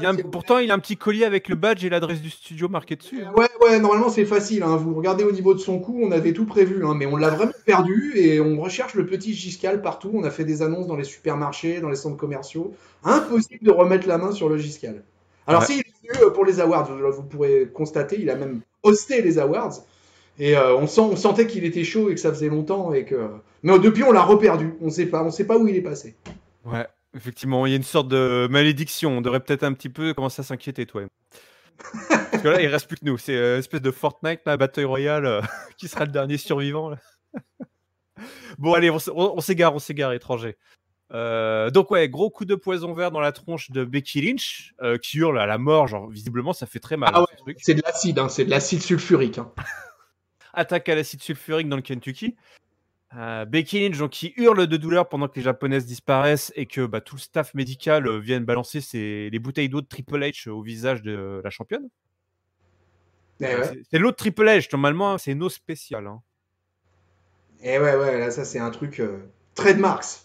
Ouais, et elle chope le micro alors qu'elle a encore les yeux rouges, début de conjonctivite, non. Et là, elle hurle, et genre, mais ça l'a énervé grave de ouf, quoi. Elle était vraiment pas contente. Elle avait la tête basse, là, les cheveux par-dessus, les yeux à moitié dans le vague. Elle chopait la caméra pour s'adresser vraiment à Asuka, genre en mode cette fois-ci, fini les conneries. Et elle annonce simplement qu'elle va la détruire, qu'elle a voilà, elle en a bavé, mais qu'à chaque fois grosso modo, qu'on lui a mis un coup dans la tronche, remember Nia Jax, ça a un peu révélé le mode Super Saiyan de Becky Lynch, et que grosso modo, on peut dire que ce soir, Asuka a fait l'erreur de sa vie. Ouais. Elle lui gueule que sa vengeance sera terrible au Royal Rumble, quoi. Ça déconne pas, quoi. Becky, elle était vénère. Ouais. Mais écoute, le segment, moi, je trouve que c'était bien géré parce que du fait de la faiblesse d'Asuka au micro en anglais, j'ai trouvé que tous ces échanges de regards, tous les petits détails en fait qu'il y avait tout au long du segment, les échanges de regards entre les deux, les silences, les histoires de coups du parapluie avec Kerry Zane, tu vois tout ça, la signature de contrat avec je chope le micro, baf, je me prends le miss dans la gueule et derrière je hurle le miss. Ah ouais, le miss, ça a l'air d'être un truc de fou, quoi. C'était la sauce des KFC du Kentucky là qui le visage là. Et du coup, ouais, j'ai trouvé ça vachement bien foutu. Et Ouais. j'ai trouvé, tu vois, que c'était une signature, pour le coup, signature de contrat qui était bien rythmée, où on utilise bien les deux catcheuses des deux côtés. Enfin, vraiment, pour moi, ça a roulé ce segment, quoi. Mais du début à la fin, quoi. Puis voilà, la tronche de Becky pour finir, le dernier plan de caméra là où elle dit que sa vengeance sera terrible. C'était bon, c'était Et bon.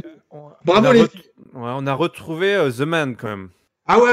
On l'avait un peu perdu, mais c'était un petit peu endormi. The Man comme tu l'as dit là, un peu The Man version Survivor Series là.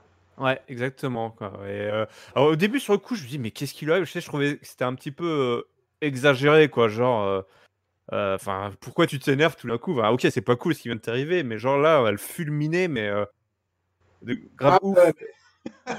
on leur a dit de vendre le Mist comme un truc Ah ouais. absolu, quoi. Hein, donc, Ah elles le ouais. vendent comme un truc absolu. Ouais, j'étais un petit peu circonspect, mais là, elle patronette me fait, mais non, tu comprends rien.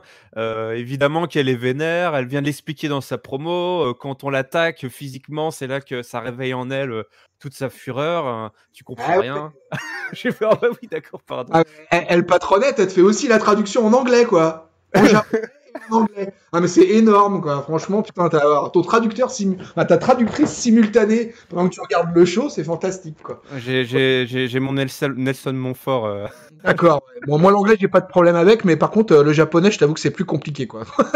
Donc, quand, Oh, quand, quand, quand j'ai une Asuka ou une Yoshirai qui s'énerve un peu, j'ai toujours à part Aligato et puis Sushi. ouais, les gâteaux, ouais, les gros gâteaux. Ouais. Voilà, ouais, tu vois. Non, l'anglais, ça va, et heureusement, mais c'est juste que j'étais un petit peu surpris par toute cette colère de Becky Après, Lynch, mais... Becky, en plus, elle a un gros accent, donc Ouais. c'est assez Non, particulier. en fait, là, après coup, je suis trop content de retrouver la Becky Lynch des Survivor Series, quoi.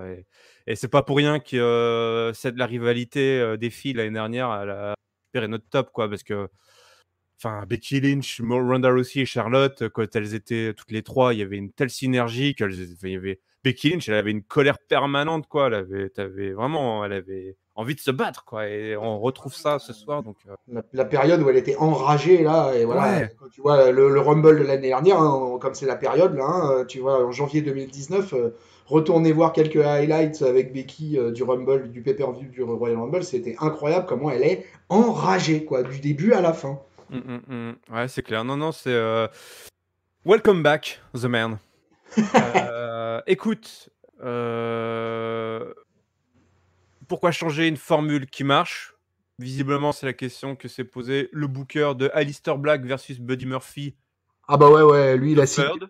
il a signé pour 3 mois avec eux, il a dit là, non, mais là c'est trop bien, moi je continue. Le mec est peinard, il fait bon les gars, vous avez un match. Ok, d'accord. Et c'est parti quoi. Donc gros match une fois de plus entre Aleister Black et Buddy Murphy avec des séquences. Cette séquence de ouf où alors Buddy Murphy, ce mec, je sais pas s'il était cascadeur, mais il pourrait l'être parce que ce mec, c'est comme s'il avait un filin accroché derrière le dos et qu'il le tire parce que quand il arrive à se projeter en arrière de façon hyper dramatique, notamment dans cette séquence où il est dans les barricades. Il se retrouve projeté dans les barricades après une attaque de Aleister Black et qu'après Aleister Black il court pour lui mettre un énorme kick, mais il y a tellement de générosité chez Aleister Black que le mec passe par-dessus la barricade et se retrouve coincé sur les genoux d'une vieille dame. Enfin, j'ai vieille dame, j'en sais rien, pardon madame, mais une spectatrice lambda. Et il avait l'air con, mais les mecs sont tellement à fond qu'ils se lâchent. Et ce match était une fois de plus super, assez incroyable. Il y avait des rappels évidemment à leurs séquences des matchs précédents, les grosses séquences de kick là de Buddy Murphy où il écrase les orteils d'Aleister Black. On nous a teasé évidemment le Black Mass, mais Murphy à chaque fois a réussi à l'éviter. On a eu le Murphy's Law aussi avec. Alors ça c'était super intelligent. Là, je fais le malin, mais c'est El Patronette qui me l'a pointé du doigt. C'est un épisode spécial El Patronette. Hein. Ouais. Quand Murphy place son Murphy's Law et en fait, il retire Aleister Black des cordes. Tu vois, parce qu'il est Ouais. mal placé, il le remet au centre du ring. Mais malgré tout, Aleister Black arrive à remettre son pied sur la corde. C'est très intelligent parce qu'en fait, du coup, tu vois plus arriver le spot, toi, puisque vu qu'il le remet au centre du ring. D'habitude, tu te vois que les mecs sont sous la corde, tu vois, il va mettre son pied, mais là, hop, il l'a remis, et Aleister Black, il met quand même son pied. Enfin, il y a comme une certaine intelligence et surtout un sentiment d'urgence permanent dans ce match-là. La fin est un peu plus bizarre. Alors là, écoute, tu vas me dire ce que tu en as pensé, mais Buddy Murphy tease le Black Mass. Donc, petite nouveauté, ça c'est très bien quand les mecs font ça. Aleister Black place le sien. 1, 2, et là, pas 3, puisque l'arbitre a vu quelque chose que personne d'autre n'a vu. L'arbitre a visiblement vu une épaule se lever. Et un peu de confusion. On nous fait un petit spot avec un Black Mass pour cette fois-ci la victoire. Donc, 1, 2, 3 victoires d'affilée pour Aleister Black. Et des mecs qui ont tout donné. Et un finish un petit peu chelou là. Ouais, ça m'a pas trop dérangé. Pour le coup, encore un bon match entre les deux. Moi, ce qui est assez bizarre dans le contexte, en fait, c'est que c'est la 3e fois qu'ils s'affrontent et qu'on en est à 3-0 pour Aleister Black. Donc vraiment, l'Australien, mine de rien, dans cette rivalité, il est complètement. Il a beau faire des bons matchs, et il a beau se défendre, il arrive pas à venir à bout du Hollandais, quoi. Et On verra plus tard que c'était. Ils avaient parce une que idée derrière la tête. ouais, et puis que c'est surtout que je crois que là, ce qui nous tease à la fin, c'est que de toute façon, il reste prostré au bord du ring, le Ouais, petit c'est Murphy. ça. Et on sent qu'il est totalement frustré et que là, il se rend bien compte que ouais, ok, là, c'est le 3e et j'ai encore perdu, quoi. Mm. Donc, bon voilà, mais au final, ils nous ont encore proposé ouais, un match de qualité et vraiment, ouais, enfin voilà, hein, ces deux catcheurs super solides, il y a rien à redire là-dessus. Hein, c'est vraiment, ils arrivent après 3 matchs, c'est pas facile comme ça, les séries comme ça, des fois ça peut lasser. Mais pour le coup, comme à chaque fois ils nous délivrent la marchandise, bah ouais, on a un bon match de catch bien solide. Il y a des beaux rappels à chaque fois. Les mecs, à chaque fois, ils contre. Voilà, c'est un peu les forces à la NJPW, quoi, où les mecs ont. Ouais, c'est pas faux. C'est vrai que c'est un match qui pourrait se rapprocher pas mal un peu du style de ce qui se fait au Japon. Ouais, c'est ça. Ou à chaque fois, la deuxième fois, bah toi, à chaque fois les mecs, bon, ils font ça aussi à WWE, mais là, c'est pas, enfin, là clairement, c'est là-dessus qu'ils ont joué ce scénario. C'est effectivement à chaque fois, les mecs arrivent à contrer ce qu'ils n'ont pas réussi à contrer avant. Donc les mecs se souviennent, voilà, ils apprennent quoi. Et à chaque fois, bah, il a aussi un péché d'orgueil, hein, Murphy qui a voulu placer le Black Mass, quoi. Et ouais, bah Donc ouais. à chaque fois, c'est toujours pareil. Le mec gagne ses 3 matchs. Voilà un bon booking. À la fin, Aleister Black a remporté, mais à chaque fois, c'était très compétitif. À chaque fois, ça s'est joué à pas grand-chose. Et notamment grâce à son Black Mass qui est comme un RKO, quoi. Hein. Tu te le prends, c'est fini, quoi. Si tu ne vois pas venir, toi, t'as beau être plus fort que ton adversaire. C'est comme quand comment Ouais, il c'est s'appelle, Indiana Jones sort son pistolet et qui tire sur le mec qui avait son fouet là ou son ninja là. Bah, voilà. T'as l'air con à faire tes mouvements dans tous les sens, mais si on te tire dessus, bah, ouais, paf, t'es mort. ouais. Bah, Indiana Jones, ça lui est quand même arrivé des fois d'avoir son pistolet vide pour le coup. Plus de balles, plus de munitions, plus rien. Oh le co, Ah le le co. con. Merde, c'était pas dans le Et scénario. mais ouais, Buddy Murphy qui se retrouve, voilà, il est sonné, il tentera d'être interviewé, il renvoie bouler l'intervieweuse dans les cordes. Entre-temps, on a eu Eric Rowan qui est débarqué. Ouais. Qui a squashé et qui a mis sa main dans sa cage parce qu'il voulait chercher ce qu'il y a dedans, la créature qui est à l'intérieur, et il s'est fait mordre. Et du Mort. coup, il était pas content. Il fait méchante bête. Le... Voilà. Voilà. Eric Il y the avait un... Snake. Et Eric the Snake Rowan. Moi, pour moi, je continue dans ma théorie. C'est un serpent qui est dans cette cage. Ouais, Bon, par contre, peut-être. 490e squashage de Jobber. Voilà. Eric Rowan, Viking Raiders, même combat. Ouais, mais au moins une petite histoire parallèle. Oui, oui, au moins il a ça, Eric Rowan. Ouais, c'est vrai il a ce truc d'avoir cette fameuse Le bête. squash match, c'est pas le point focal. Le point focal, c'est qu'est-ce qu'il y a dans cette cage. Alors que les Viking Raiders, les matchs, la compète, c'est ça le point focal. Sauf que de la compète contre des jobbers dans des squash, ça résout pas l'équation, quoi. Ouais, ouais. Bon, on va arriver au main event. Avant ça, on a eu quelques séquences backstage avec Seth Rollins, Kevin Owens et toute la clique. Notamment Seth Rollins avec EOP. Là, ils sont un petit peu ambiancés parce que ce soir, il y a du fist fight. Hein, c'est un fist fight match. Personne n'a rien compris à la stipulation. Je pense que même après le match, on n'a pas compris la stipulation parce qu'elle était juste, on va dire, illogique par rapport à son intitulé. Voilà, donc il est toujours dans son délire de Messie, la destinée, enfin voilà, il y a la prophétie, donc on y va, on est total à fond, là on embarque complètement dans ce délire de Messie, sauveur des masses de Seth Rollins, et c'est génial. Il poste même sur Twitter des images de lui christique avec des vitrailles de Jesus et avec la tête de Seth Rollins. Non, ah c'est génial. Ah mais si, mais carrément, il en est là, quoi. Monday Night Messiah, mais c'est bien parce qu'il y a tous des éléments de langage, il y a des sacrifices, toi, il dit il a tout Ah oui, sacrifié. ça oui, il a donné de sa personne, ce garçon. Mais il est tellement, c'est ouf la différence de, comment on pourrait dire ça, de même de matière, toi, dans ses promos par rapport à quand il était babyface, où il était pris dans ses tourments et il endormait. Et là, tout d'un coup, il est inspiré par ce qu'il dit. On sent que toi, il prend un vrai plaisir là, à jouer ce leader de nouveau Messi. Alors c'est très drôle en plus parce qu'il y a cette série sur Netflix qui s'appelle Messiah en ce moment, avec voilà, ce nouveau Messi qui en fait qui est peut-être pas si gentil que ça. Bah là, on est en plein dedans.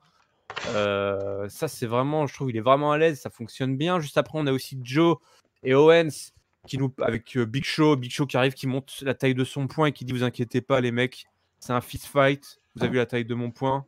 Ah, j'amène ce qu'il faut. Jamais ce qu'il faut ce soir. Voilà, amenez Fistouille. Ça va, on va bien s'amuser.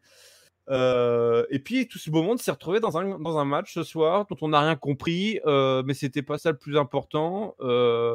Alors, les règles c'était no holds barred, pas de disqualification, pas de count-out, pas de pinfalls, pas de submission. En fait, il y avait rien. C'est juste l'arbitre qui décide C'était quand une équipe ne peut plus continuer en fait. voilà, l'arbitre qui était seul maître à bord.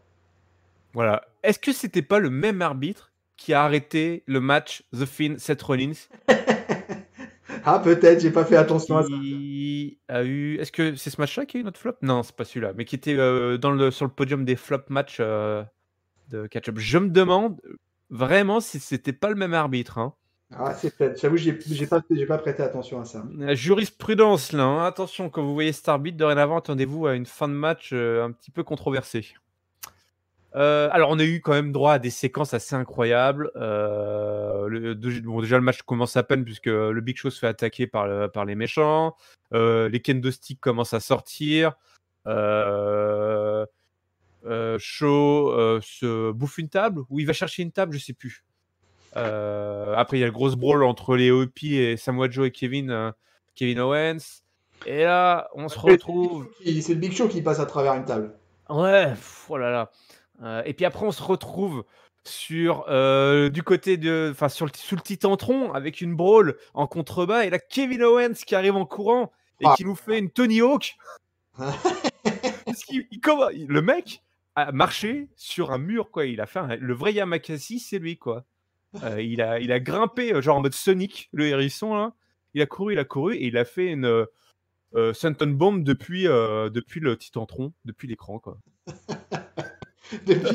depuis les plaines du Kentucky. Atterrir dans la salle directement sur les AOP et Seth Rollins. Oh là là là là là, c'était incroyable. Samoa Joe, lui, il va se bouffer la table des annonceurs avec Kevin Owens, avec quoi. Les deux vont finir par passer à travers la table des annonceurs. Pendant ce temps-là, Bon, après, c'est parti puis en couille dans tous les sens, de toute façon. c'est ça, il reste plus que Show. Et là, surtout. C'est chaud, ouais, sur le ring, quoi. Au bout d'un moment, les trois, ils coincent le Big Show sur le ring, quoi. Ouais, mais c'est un petit peu compliqué. Et là, Seth Rollins, il tombe sur Buddy Murphy qui était toujours là dans le coin à pleurer. Et il lui fait viens, aide-moi, j'ai besoin de ton aide et tout. Et Buddy Murphy finit par se laisser tenter par cette opportunité du nouveau Messi. Il se laisse convaincre assez rapidement par les mots et l'appel de détresse du nouveau Messi de Monday Night Raw, puisque il attaque le Big Show et il offre le Big Show en offrande à Seth Rollins qui place son blackout. Et du coup, l'arbitre décide de la fin du match, puisque c'était un fist fight, n'oubliez pas, un combat de poings. L'arbitre déclare la fin du match et c'est donc bien Seth Rollins et AOP qui remportent la victoire et qui célèbrent avec, ce qu'on peut dire, l'arrivée d'un nouvel apôtre dans cette faction l'idée par le nouveau Messi, Seth Rollins. Faction qui n'a pas encore de nom, mais qui, en tout cas, est en train de se construire. Là, voilà, un quatrième membre qui vient s'adjoindre dans cet épisode de Raw, quoi. Écoute, une grosse bonne bagarre, en fait, ce main event. Ça a été une grosse baston. Avec des règles sans règles. Et une grosse baston générale. Voilà, avec, comme tu l'as bien expliqué, un spot incroyable de Kevin Owens. Et voilà, des tables, et tout ça avec de temps en temps un petit coup de caméra sur le Buddy Murphy qui était effectivement resté prostré et qui est pendant le main event qui reste assis au bord du ring. C'est assez délirant. Et non, c'était un main event qui passait bien, quoi, qui faisait bien son office. Le Big Show, pareil, lui, l'âge qu'il a et tout ça, et dans l'état où il est physiquement. Bon, bah, et en fait, le mec, il donne encore son corps à la discipline, quoi. Hein. Il passe à travers des tables. C'est lui qui se prend les finishers pour terminer le match. C'est assez. Quand il pense, c'est quand même assez dingue, quoi. Parce que là, t'es face à pas mal de catcheurs assez jeunes, quoi, avec les Authors of Pain et tout. Et du coup, on a un mélange qui fait que pas mal. Et puis, bah, le Seth Rollins, là, qui, comme on l'a dit au début, quoi, voilà, qui s'est réincarné en Monday Night Messiah. c'est complètement délirant. Voilà, c'est raw, c'est le catch, c'est le délire, c'est top. Franchement, je veux voir ça maintenant, hein, un peu comme d'autres factions, un peu genre CM Punk avec sa faction là qu'il avait eu.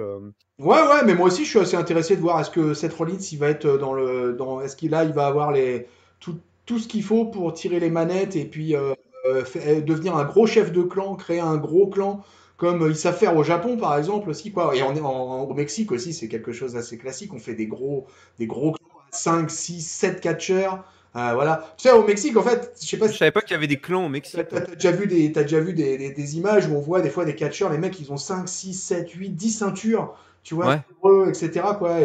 Parce que les mecs, en fait, viennent et trimballent toutes les ceintures de la famille ou du clan qui détient tel truc à ce moment-là. Même le chien a une ceinture. Même le chien a droit à sa ceinture, ouais, c'est assez dingue, quoi. Mais bon, du coup, c'est intéressant de voir vers quoi ils vont orienter cette release, surtout que là, on parle pas du tout du titre suprême, là, il n'y a pas de ceinture dans l'affaire, là, il n'y a pas voilà, c'est du coup, c'est assez intéressant de voir ce qu'ils vont créer un peu autour de cette Rollins, quoi. Ouais, non mais voilà. Ouais, toi, je suis content de t'entendre ça. Il n'y a pas de ceinture, et pourtant, ça a autant de saveur, si ce n'est même plus, parce qu'on construit un personnage qui, de toute façon, un catcheur qui a attiré tout vers lui, l'ombre et la lumière, quoi. Seth Rollins, le meilleur comme le pire en 2019.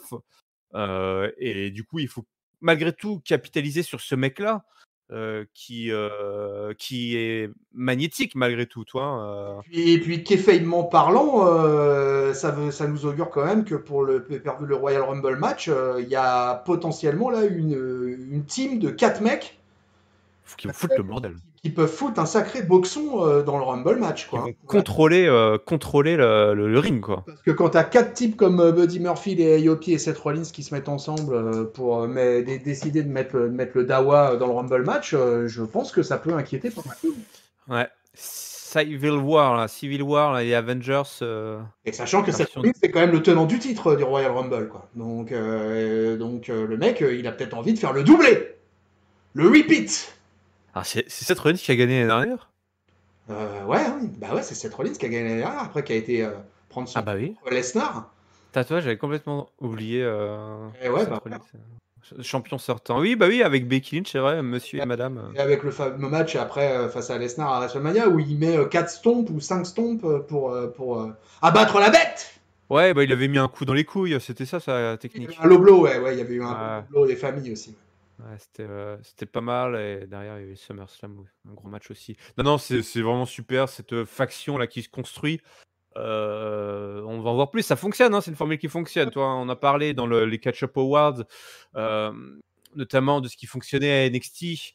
Notre ami Ringside, l'ignoble Ringside, comme tu aimes l'appeler, qui disait bah voilà, NXT, voilà, il y a ça qui fonctionne. Et on s'est dit bah voilà, il commence un petit peu à mélanger les genres, quoi. Et effectivement, des factions, c'est ce qui fonctionne. Les gens aiment bien les factions, on aime bien les factions, on aime les méchants. Voilà, les grands mafieux qui sont accompagnés de tout les bras droits, quoi. Et effectivement, là, ça a quand même de la gueule. Et puis en plus, Buddy Murphy, là, une belle addition. On a construit un peu son arrivée, toi. On nous l'a un petit peu expliqué pourquoi il s'est retrouvé dans cette situation-là, finalement. Donc, et une grosse brawl comme ça pour bien terminer un show. Buddy Murphy, au final, c'est un personnage qui perd beaucoup ces derniers mois et qui est dans la situation qu'il en a marre, il est archi frustré et que Ouais. bah, finalement, avec l'histoire du Monday Night Messiah, il y a peut-être une grosse opportunité pour lui à se créer, quoi. Et ouais, il va chercher les mecs perdus, quoi. Eh ouais. Non, mais c'est un bon placement. C'est-à-dire, et c'est logique, moi qui dis, bah, il a tout gagné, il sait comment faire.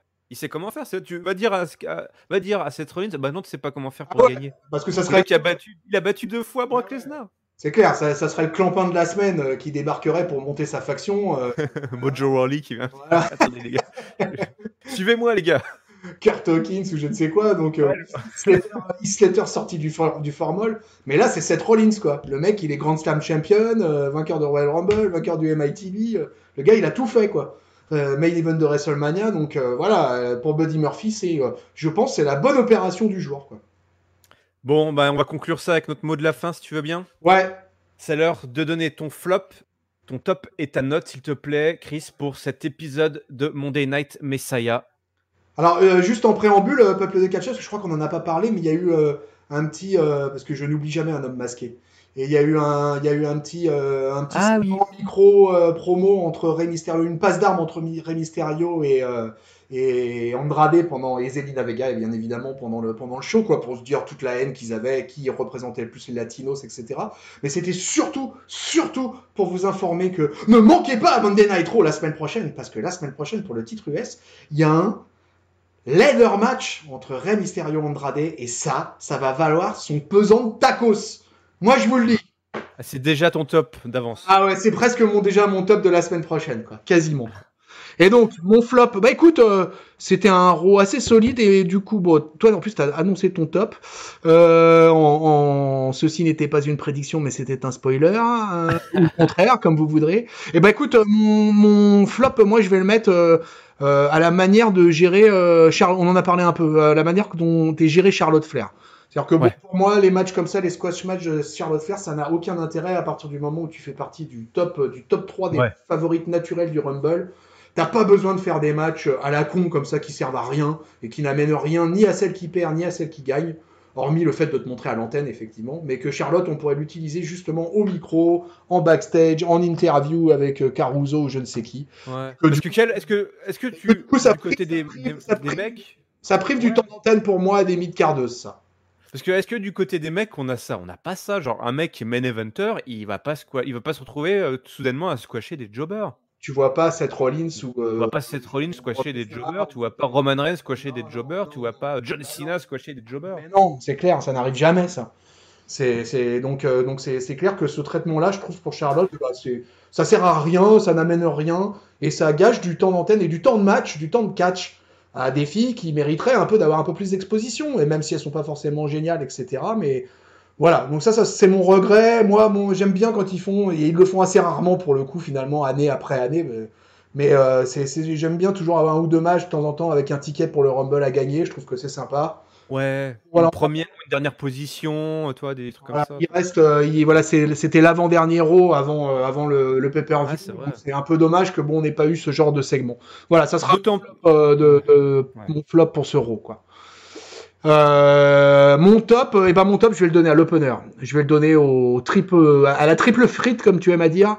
Et puis je vais le donner aussi en co-top, je le donnerai à El Patronette pour sa traduction dans le japonais pour le segment Becky Asuka. T'es en train de me dire, mais c'est qui parle? Non, mais vraiment, mon top va vraiment en priorité à l'opener. Drew McIntyre, Randy Orton et Jay Styles. C'était de la bombe bébé, c'était du bon catch, c'était comme il faut. Drew McIntyre, quel bel homme. Et voilà, et je dis bravo. Magnifique triple menace, voilà. Des openers comme j'en veux tous les lundis. Et ma note, je vais lui donner un 3,5 à ce Raw. Ouais. Voilà, un bon Raw et dans une bonne vibe ces dernières semaines. Et pour moi, Raw est supérieur à SmackDown depuis plusieurs semaines. De toute façon, moi, je fais partie du camp de ceux qui pensent que SmackDown a beaucoup perdu depuis l'arrivée sur la Fox. Ok, et ben écoute, pour moi, mon top, j'en ai parlé, c'est évidemment cette séquence incroyable, R-Truth, Brock Lesnar et Paul Heyman. J'étais hilar d'un bout à l'autre. Mon flop, j'ai pas énormément de flop à vrai dire. Je t'avoue. Je vais le refiler aux Viking Raiders. Allez hop, voilà. Non mais les mecs, ils insistent. C'est cadeau. Ah, ils insistent, ils sont chiants aussi. Et globalement, j'ai trouvé que c'est un épisode très solide parce qu'à part deux, trois séquences un peu bof, un peu pas terribles, c'était plutôt solide, quoi. Donc, moi, je mets un 3,75. On est vraiment sur un très bon épisode. Ça coche pas encore toutes les cases, mais ça commence fort, ça termine fort et c'était plutôt bien rythmé. Qui est de toute façon, ce qui était nul habituellement reste nul. Donc. On est sur des bonnes notes à Raw ces dernières semaines de toute façon. Ouais. Non, franchement, j'ai pas vu le temps passer, toi, pour un épisode de Raw, ce qui veut tout dire. Voilà. Très bien, c'est comme ça que se conclut notre double analyse de SmackDown et de Monday Night Raw. N'oubliez pas, si vous n'avez pas encore écouté nos Catch-Up Awards, nous avons décerné lors d'une glorieuse cérémonie le meilleur et le pire à la WWE en 2019. Et il y en a eu des choses à raconter. C'est un épisode généreux de plus de 3 heures, mais avec une bonne partie de l'équipe. On a bien rigolé, pas mal d'anecdotes. Il y a eu des débats, des clashs, des affrontements entre les chroniqueurs. Tout le monde n'était pas d'accord. Voilà, donc n'hésitez pas à aller écouter cet épisode spécial qui récompense donc le pire et le meilleur de la WWE. Je te remercie, Chris. Toujours au rendez-vous pour nos analyses hebdomadaires. Avec plaisir, El Patron. Mes hommages à El Patronette. Bon, bah, écoute, je le ferai, même si, elle nous écoute, parce que non seulement elle me dit ce qu'il faut que je dise, mais en plus elle vérifie. Check. N'empêche, on vous donne rendez-vous très bientôt pour la suite, avec notamment une analyse de Chris du takeover Blackpool number 2. Number 2, ouais. Ouais, que j'ai là, que j'ai dans la boîte. Il faut que je mette dans la boîte ça que je publie, donc je vais la balancer là après la publication de cette analyse. Voilà, ce sera cadeau, le petit cadeau de Chris pour bien démarrer cette année. On commence avec NXT UK. D'ici là, on vous souhaite évidemment, comme d'habitude, à toutes et à tous, une bonne semaine pleine de catch. Salut, salut. Salut Yarem. Salut peuple de catcheurs.